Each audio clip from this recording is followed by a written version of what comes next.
Okay, let's talk effects creation. This is the fun stuff. This is how we get some really exciting lighting happening. But it's important to have a plan when you do effects. Know what you want it to look like and how you want the lights to move, and then use the software to make that happen. It's best if you go in with a plan because if you go in and just start playing with effects and go, oh yeah, that looks good, it tends to get very chaotic. So when you're going for a certain look, or you want to go in and you want to create a song and you want to say, hey, I want the lights to move like this. And then you can create that look that's in your head in the cues. Doing it the other way, I've seen a lot of really disastrous looking things, and that's when the lighting tends to become distracting. So you want to create effects that are planned out and that go with the flow of the song and don't go against it, if that makes sense. So let's talk about how you do it. Now, I'm going to select my stage movers here, my Rogar ones, and I'm going to go up to this little the wand. This little wand is my effects wand, and I can create iris effects, focus effects, position effects, and dimmer effects. It just depends on the on the fixture. Like these, I think you can only do dimmer and color and position. That's right. So okay, correct these, and let's go and create a position effect. So I'm just going to turn them on plain white right now, and go in and to position effects. Now there's all of these crazy options. Um, I've got shapes, bow tie, flower, half flower, pan track, random dots. There's a lot that I can do. I'm a fan of the standard curved wedge, just simple stuff, but you can really do whatever you want. For now, let's just do a simple curved wedge. I'm gonna hit add, and you'll see our lights start moving. Pretty cool. Now, this is the pan range of the effect. You can see it moving right around the pan range. We can adjust these values by doing a couple different things, okay? I can drag these dots around to change the range of the effect so that it can tilt or pan wider or lower or whatever. And I can create specific points there. Or what I like to do is if you hit this little four-way arrow, this creates this green thing where you can actually just pull the general shape in a larger way, and you can really kind of shape the bounds of the effect, how far left it's going, how far right it's going. And then I can take it and do this and kind of like pan it around to the front or whatever. It's a lot easier to manipulate the effect this way. So I would always just go straight for this four arrow and start manipulating it that way. Now, I happen to know, just because I installed this stuff, that this shape right here is going to be pointing the lights toward the curtain, not toward the audience. And when you talk about like wanting beam effects, like you want those light beams in the air and stuff, you don't want your lights pointing back toward the stage. You want them pointing toward the audience. So I can do one of two things. I can pull it all the way over here, but I don't want to do that because what's going to happen is every time I go to activate that effect, the lights are going to spin around and it's not going to be a smooth transition. So rather than panning them all the way around like that, if I want them on the opposite side, I'm going to come here to settings and I'm going to say flip tilt values. Boom. And it puts it right where I want it. That way, when my lights come from their home position to here, they're not coming down and around. They're simply just tilting down. Does that make sense? I hope that makes sense. Because if I want them to tilt down and pan around, every time I go to this effect, it's going to be this like crazy spinning transition, and it's going to look like garbage every time we go to that cue. So I just want them to start at home and tilt out. I don't want them to tilt down and then flip 180 degrees. So that's going to be really important. That's why if you're making any sort of position cue or position effect, you want to be sitting there with the computer hooked up to the lights and watching what's happening, because the software isn't always going to tell you the whole story.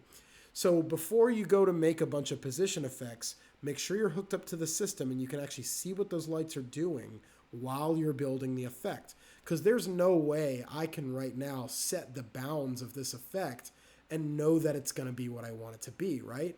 I don't know where that light's actually shining. you know, this 3D, this representation is pretty cool, and we can kind of see what it's doing, but we're not going to be able to see in a lot of detail. So one thing that you can do is you can build this effect, save it at home, and then when you get there and plug into the system, come back, pull it up, and then edit it. That's what I usually do, is I'll build the effect at home and then I'll come back and edit it. And that seems to work pretty well for me. So there we go. So we've set our bounds. We know how far left we want it to go. We know how far right we want it to go. We know how high and how low we want it to go. So we've set our effects to the right bounds, and we know they're pointing out toward the audience like we want. What else is bad about this? Let's see. They're all doing exactly the same thing, and that's kind of ugly, honestly, right? We want them to be a little more random, a little more different. So what we're going to do is take these three effects, the time offset. If I drag that, you notice they start being at different points in the circle. And if we go back to our position, we can see that happen. Watch. See that? There's 4 dots going around now in different positions, where if they're at the same, it's only 1 dot. They're all doing the same thing. So I can take that time offset and spread those out pretty evenly. And do that. And I can even take this pan offset will actually take whatever position I have there, and basically it's taking and panning that shape around. I don't really know. I don't really ever use a pan offset. Maybe you can find a creative use for it, but time offset is really the money here, what we want. So now I've got them doing crazy stuff. I'm going to rein in the width of that a little. They look a little wide, so I'm going to make them a little narrower. There we go. So we've got these crazy light positions now doing crazy stuff. All right, that's my effect. So now I can come to Intimidator, Position. I'm going to create a brand new folder called Effects. I'm sorry, it's not Intimidator, it's Rogue One. I lied. I think we already have a Position Effects folder for that. We do.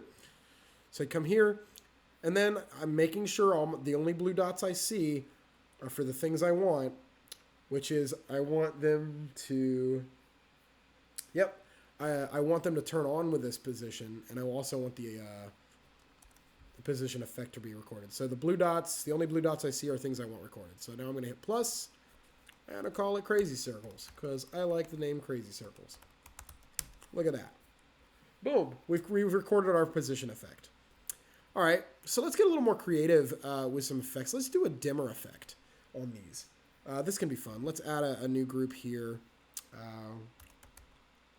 Under dimmer, let's go to effects. We can do a lot of cool things with dimmer effects. So I'm going to turn these on, and then I'm going to go up to my wand. Actually, let me, no, I can't position them. Let me go up to my wand and go to dimmer. Now, there's a bunch of stuff we can do here. Marching ants, rain, can. The rain is kind of like, if you click on it, it'll give you a preview of what they do. So there's rain. Marching ants kind of turns them on one at a time and then all of them off. Excuse me, droplets. You can kind of see what they do. I like to create things with like the sine wave, pulse alternating sine wave. So I'm going to add this. And we have this beautiful sine wave, and we can see how it's being, it's dimming and getting brighter. Well, we can manipulate this sine wave. Not only can we come over here to the duration and turn up the duration to make it slower, or down the duration to make it faster. See that? I can actually move this sine wave left to right to offset where it starts. I can move it up and down. So I can move it down and then stretch it up so that the lights stay off for a long time and then flash on. Or I can shrink it and then add more of them so they're constantly like flashing on and off like that, right? And then again, I have my time offset, so they do different things. I'm going to turn the divider down to like 2.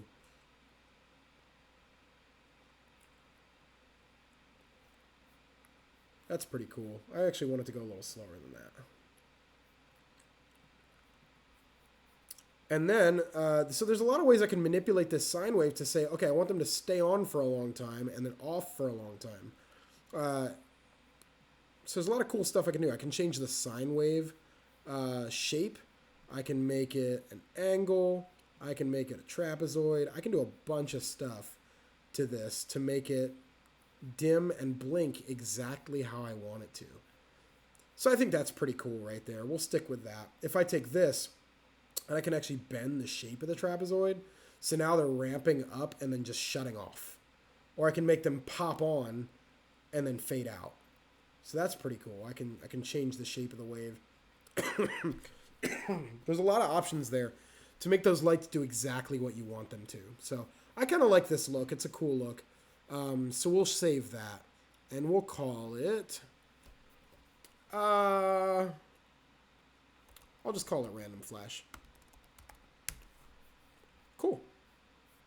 And so now I can actually stack those two effects if I wanted. So let's make a new cue. And let's say I want... let's see, I want my position effect that I just created, crazy circles. And I want to layer that with random flash. This can be really darn cool if done right. So right now, you'll notice that it's not randomly flashing even though that my random flash is in. And that's because crazy circles, if we notice, we click on it, crazy circles has a dimmer value in it. Well, that's not good because this is a dimmer effect and they're stacking on top of each other. Well, what I got to do now is take the dimmer value out of crazy circles. So let's edit crazy circles. Let's come here and turn the dimmer value off. Update. Now it's doing what I want it to. So they're moving and flashing now. Now that I've stacked those effects properly. And again, that's why we don't want to put more attributes into a preset than we absolutely need. Because if we do, that will happen. When we go to put different effects on top of each other, the values will fight and not work. So we want to make sure that our presets are as minimal as possible. So that's just another thing. So that's how we do some flashy effects. Now, last but not least, let's take... I'm going to stop this cue, and we can go ahead and get rid of it. I'm going to do some color effects. Let's use our top lights for this, because they can do the most color. Because they're not color wheels, they're actually LED mixing lights. So let's turn them on, and go to color. Again, there's a lot of options for color. I can do some more of those sine waves. I like the waterfall a lot. It's pretty cool. I can do a sweep. Sparkle's cool. There's just so many options. Let's do sparkle. It's kind of a dimmer and a color effect. And I really like it. So now, excuse me, we can set what colors we want to be in this effect. I'm actually going to go to waterfall. I think it's just going to be cooler. So let's go back to color effects, waterfall, replace. All right. So we have all these options. I'm going to take these out and only make it a few colors just because we don't need the palette to be that large. So let's make it like a pink, like a deep blue, I don't know, like a red, and maybe a yellow for, I don't like that. I like a teal. I don't know, it's kind of ugly. Let's take the pink out. Let's do it more purple. Let's turn that teal into like a...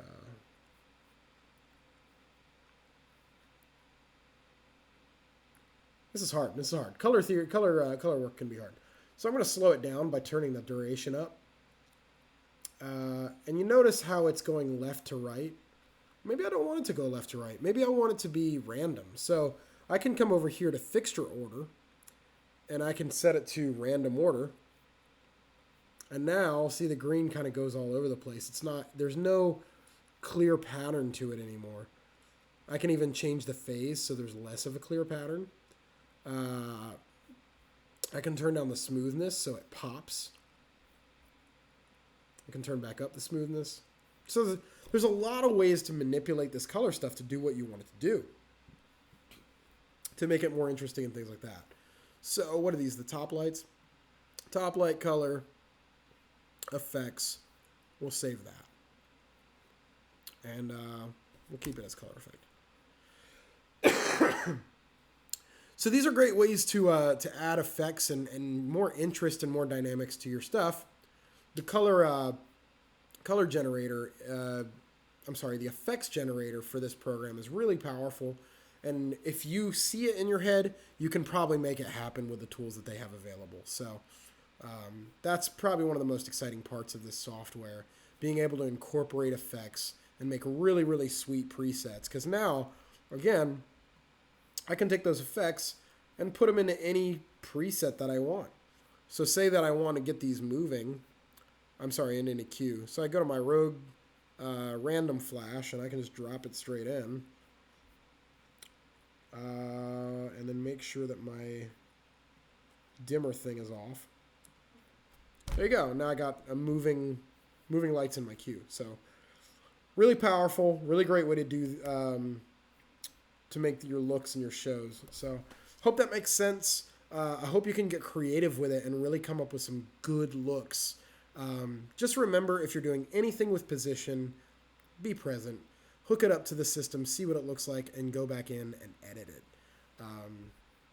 And make sure that they're all in the positions that you actually want the bead in so that it looks really good. All right, that's about it for effects. So there we go.